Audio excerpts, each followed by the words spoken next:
आप सबको मेरा प्रणाम। मैं हूं रुद्रशेखर जोशी के श्रीनंदन आध्यात्मिक यूट्यूब चैनल में आप सबका स्वागत है। आज इस वीडियो में हम जानेंगे संकेत के संदर्भ में। संकेत की परिभाषा क्या है, संकेत कैसे प्राप्त होते हैं, संकेत किससे प्राप्त होते हैं। इस जगत में ऐसा कोई भी व्यक्ति नहीं जो कर्म न करता हो। हर व्यक्ति दिन रात मेहनत करता ही रहता है। इसी मेहनत से, इसी कर्म से कुछ न कुछ प्राप्त होने की अभिलाषा तो वह रखता ही है।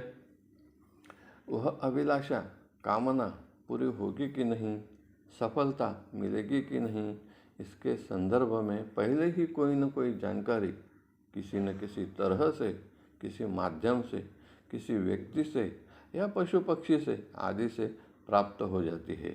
इसी जानकारी को संकेत कहते हैं। ऐसा कभी होता नहीं कि हर कार्य में हर व्यक्ति को सफलता ही मिले, असफलता भी मिलती है। इसी से संकेत दो तरह के हो जाते हैं, शुभ संकेत, अशुभ संकेत, या इसे शकुन अपशकुन भी कहते हैं। व्यक्ति जब परमार्थ के मार्ग में चलकर भगवान की भक्ति करने लगता है तो वह भी भगवान से कुछ न कुछ प्राप्त करने की आशा, अभिलाषा तो रखता ही है। इस अभिलाषा को, ध्येय को, लक्ष्य को सफलतापूर्वक प्राप्त करने के लिए प्रयास भी तो करना पड़ता है। जीवन में बिना प्रयास के कुछ भी प्राप्त नहीं होता, तो भगवान की कृपा कैसे प्राप्त होगी। जब भक्त का प्रयास और भगवान की कृपा, इनका संयोग होता है, तभी संकेत प्राप्त होता है। इसे ईश्वरीय संकेत भी कहते हैं। इससे भी शुभ संकेत और अशुभ संकेत तो होते ही है। कार्य पूरा होने से पहले भगवान की कृपा से ही किसी व्यक्ति से, साधु संत महाराज से, पशु पक्षी से यह संकेत प्राप्त होते हैं।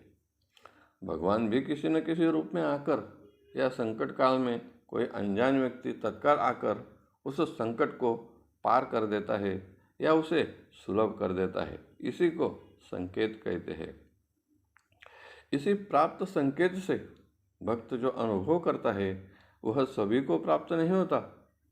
इसीलिए संकेत का अनुभव असामान्य, अलौकिक और अनमोल होता है। दृश्य जगत में इसका मोल कोई कर ही नहीं सकता। ऐसे संकट काल में, आफत में जब कोई व्यक्ति जाना अनजाना तुरंत आकर मदद कर देता है तो मुख से अपने आप शब्द निकल ही जाते हैं, आप तो भगवान की तरह तुरंत आ गए, अब तो मेरी चिंता मिट ही गई, मेरा कार्य तो सफल हो ही जाएगा।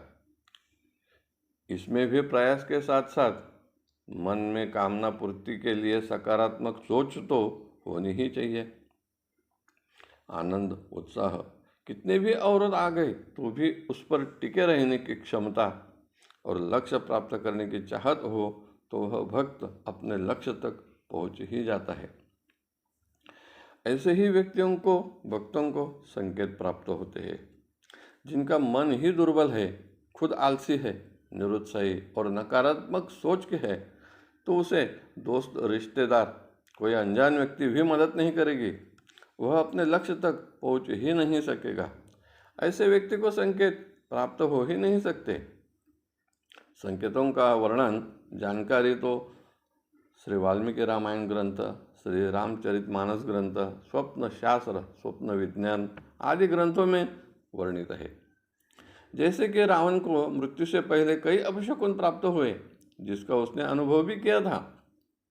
पूर्व काल में कई ग्रंथों में कुत्ते का रोना, कौवे के काव काव, बिल्ली अपने मार्ग में अवरोध करके निकल जाना, मुंगूस दिखना, छिपकली गिरना, जल से भरा हुआ कुंभ ले जाती हुई सुहागन दिखना, साधु संत इनका प्रत्यक्ष रूप में दर्शन, सपने में दर्शन, मार्गदर्शन, आशीर्वाद प्राप्त होना, भगवान का सपने में दर्शन, मार्गदर्शन, पूजन, आरती करते वक्त कोई व्यक्ति, दोस्त, रिश्तेदार आ जाना, बिना धूप लगाए अचानक सुगंध आ जाना, अचानक जोत बड़ी हो जाना, मूर्ति से, फोटो से फूल गिरना, शांत समय में बिना किसी माध्यम के भजन, शंखनाद, ओम का ध्वनि सुनाई देना, अष्ट सात्विक भाव जागृत होना आदि यह सब संकेत ही है।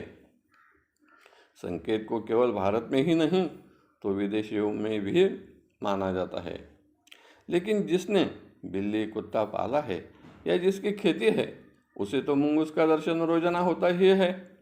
किसी विशेष कार्य से बाहर जाते हो या ना हो, जो नित्य है वह सामान्य अनुभव है। संकेत में विशेषता, असामान्यता, अलौकिकता, श्रेष्ठता होती है।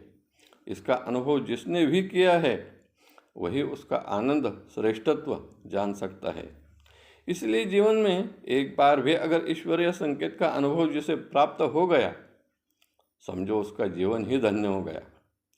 ऐसे ही ईश्वरीय संकेत आपको प्राप्त हो, आप पर भगवान की कृपा बनी रहे, इस शुभकामना के साथ आज का वीडियो यही समाप्त करता हूँ। फिर मिलेंगे एक नए वीडियो के साथ। वीडियो पसंद आया तो ज़रूर लाइक करें, शेयर करें, सब्सक्राइब करें। धन्यवाद। नमस्कार। जय केसरी नंदन।